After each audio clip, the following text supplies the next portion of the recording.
जगभरातील मराठी बांधवांना सुद्धा मी अतिशय मनापासून शुभेच्छा देतो। आज कामगार दिन देखील आहे।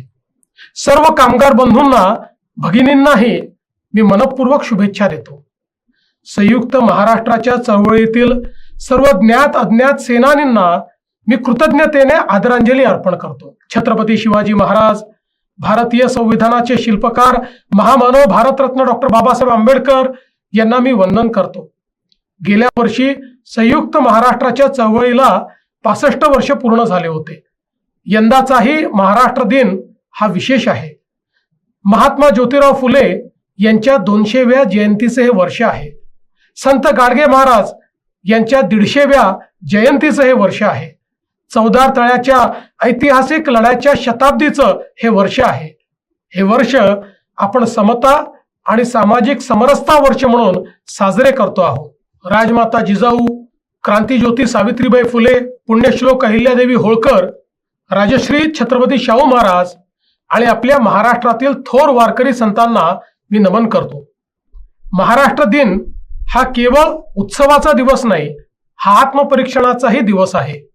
विकासाच्या वाटेवर आपण कुठे होतो, कुठे आहोत आणि किती पल्ला अजून गाठायचा आहे याचे राज्य म्हणून आत्मपरीक्षण करण्याचा दिवस आहे।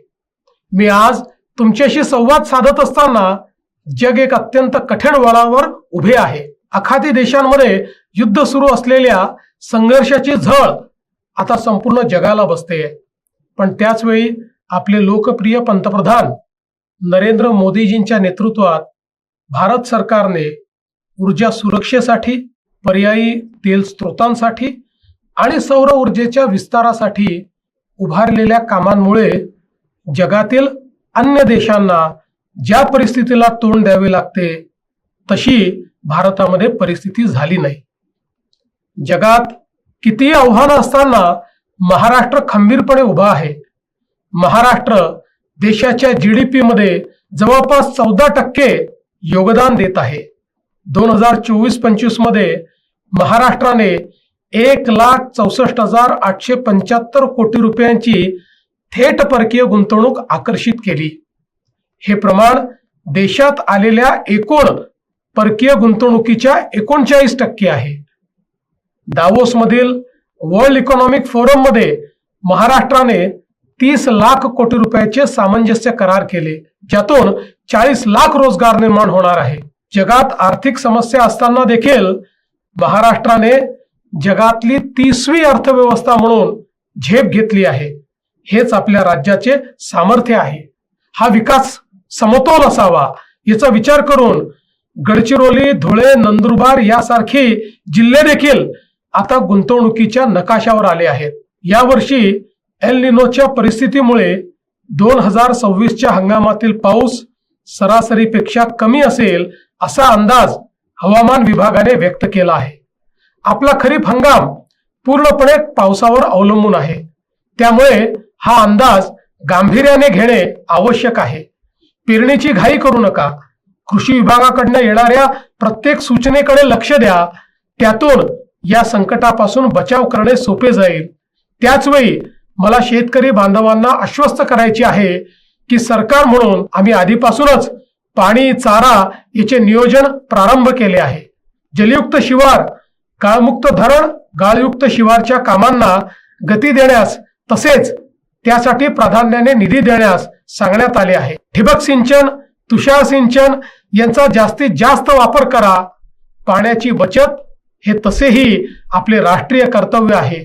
राज्यात खते आणि बियाण्यांची कोणतीही कमतरता पडणार नाही अशा प्रकारचा प्रयत्न आपण करतो आहोत। लिंकिंग करणाऱ्या दुकानांवर कडक कारवाईचे आदेश दिले आहेत। घाबरण्याचे कारण नाही, राज्य सरकार पूर्णपणे आपल्या सोबत आहे। गेल्या वर्षी पूर आणि अतिवृष्टीमुळे बाधित शेतकऱ्यांच्या खात्यावर 15,576 कोटी रुपये आपण जमा केले आहेत। शेतकऱ्यांसाठी पुण्यश्लोक अहिल्यादेवी होळकर शेतकरी कर्जमाफी योजना आपण जाहीर केली आहे। शेतकऱ्यांना मोफत वीज दिली जाते आहे। आता सौर ऊर्जेचा मोठा कार्यक्रम हाती घेण्यात आलेला आहे। कितीही नैसर्गिक संकटे आली तरी महाराष्ट्राच्या विकासाचा रथ थांबणार नाही। विकसित महाराष्ट्राचा आराखडा आपण तयार केलाय। महाराष्ट्राला 2047 पर्यंत $5 ट्रिलियन अर्थव्यवस्था बनवण्याचे स्वप्न आणि त्या दिशेने आपण आतापासूनच काम सुरू केले आहे. महाराष्ट्र आज देशातच नाही तर जगातही पायाभूत सुविधांच्या निर्मितीत आघाडीवर आहे.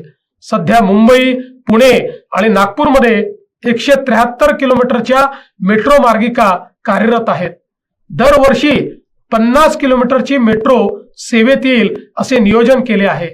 समृद्धीच्या साथीला शक्तीपीठ येतो आहे. वाढवण येथे देशातले सर्वात मोठे बंदर विकसित केले जाणार आहे आणि हे बंदर केवळ देशातलेच मोठे असणार नाही तर जगातल्या टॉप 10 पैकी एक असेल. आज महाराष्ट्र दिनी मला एक अत्यंत आनंदाची बातमी सांगायची आहे. मुंबई पुणे एक्सप्रेसवे वरील 13.3 किलोमीटरचा मिसिंग लिंक प्रकल्प आज जनतेकरता खुला होतोय. यामुळे दोन शहरांमधील अंतर सुमारे 6 किलोमीटरने आणि प्रवासाचा वेळ 25 ते 30 मिनिटांनी कमी होणार आहे. आमच्यासाठी विकास केवळ रस्ते आणि मेट्रो पुरतं मर्यादित नाही तर विकास म्हणजे प्रत्येक माणसाचे जीवन उंचावणे हा आहे. 40 लाखाहून अधिक महिला आता लखपती दीदी झाल्या आहेत. उमेद अभियानाअंतर्गत 64 लाखाहून अधिक कुटुंबांना बँक कर्ज उपलब्ध करून दिले आहे. लखपती दीदींची संख्या यावर्षी 50 लाखापर्यंत नेण्याचं नियोजन आहे. लाडकी बहीण योजनेतनं आमच्या बहिणींना सातत्याने मदत केली जाते आहे. महिला असोत की विविध समाज घटक असोत, प्रत्येक घटकासाठी ठोस योजना केल्या आहेत. सारथी, बार्टी, महाज्योती, आरटी, वनारटी, अमृत अशा विविध संस्थांच्या माध्यमातून समावेशकतेची पायाभरणी या राज्यामध्ये केली जाते आहे. युवांसाठी कौशल्य प्रशिक्षणाचा मोठा कार्यक्रम हाती घेण्यात आला आहे. नवी मुंबईत आलेली 6 ख्यातीप्राप्त जागतिक विद्यापीठे असोत किंवा IITच्या धर्तीवर IICT सारख्या संस्था कौशल्य क्रांतीत नवी भर टाकणार आहेत. रतन टाटा महाराष्ट्र राज्य कौशल्य विद्यापीठाने कृत्रिम बुद्धिमत्ता आणि डेटा सायन्सेस सारख्या क्षेत्रात विस्तार केला आहे. महाराष्ट्राने स्टार्टअप, उद्योजकता आणि नाविन्यता धोरणाद्वारे पुढील 5 वर्षात 1.25 लाख उद्योजक आणि 50,000 स्टार्टअप्सला सहाय्य करण्याचे लक्ष्य ठेवले आहे. युवकांसाठी स्वतंत्र क्रीडा धोरण तयार करण्याची प्रक्रिया सुरू आहे. सुप्रशासनासाठी अनेक पावले उचलण्यात आली असून शासनाच्या सर्व सेवा व्हॉट्सअपवर देण्यासाठी मोठा पुढाकार घेण्यात आला आहे.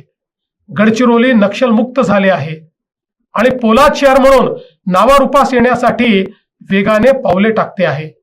महाराष्ट्रातील 11 किल्ले युनेस्को जागतिक वारसा यादीमध्ये समाविष्ट झाले आहेत. छत्रपती शिवाजी महाराजांच्या पराक्रमाचीही जगाने दखल घेतली आहे.